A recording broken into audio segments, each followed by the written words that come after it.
to be talking about the civil rights movement that started from 1954 to 1968. In the beginning of the civil rights movement, in 1951, Oliver Brown filed a class action suit against the Board of Education in Topeka, Kansas, after his daughter, Linda Brown, was denied entrance to Topeka's all-white elementary schools. On May 17, 1954, Earl Warren, Chief Justice, wrote, "In the field of public education, the doctrine of separate but equal has no place." This is known as Brown versus Board of Education. In addition, our goal to this right is to enforce constitutional and legal rights to African Americans. Moreover, we have the Civil Rights Act that was established in 1957. Its purpose was, it was established by Eisenhower. It protects our voters' rights, often requires them to take voters' literacy tests that were often impossible to pass.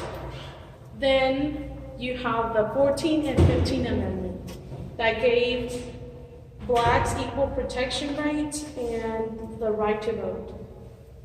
One important figure of the civil rights movement was Rosa Parks. Rosa Parks is often referred to as the mother of the modern civil rights movement.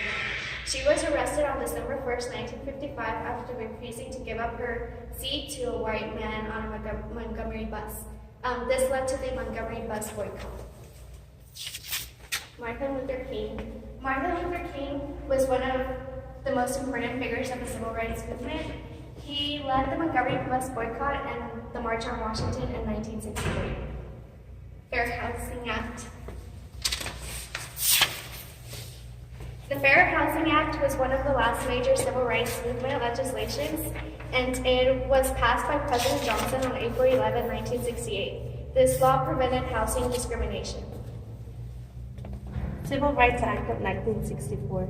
While the war on poverty was being waged, the schools also became a battleground for the fight to obtain equal educational opportunity for minorities, females, and the disabled. The Civil Rights Act of 1964 significantly involved the federal government in the activities of the schools. Title VI of the Act prohibits discriminations against students on the basis of race, color, or national origin in all institutions receiving federal funds. Title VII forbids discrimination in employment based on race, religion, national origin, or sex. The Act authorized the withholding of federal funds from any institution or agency violating the law.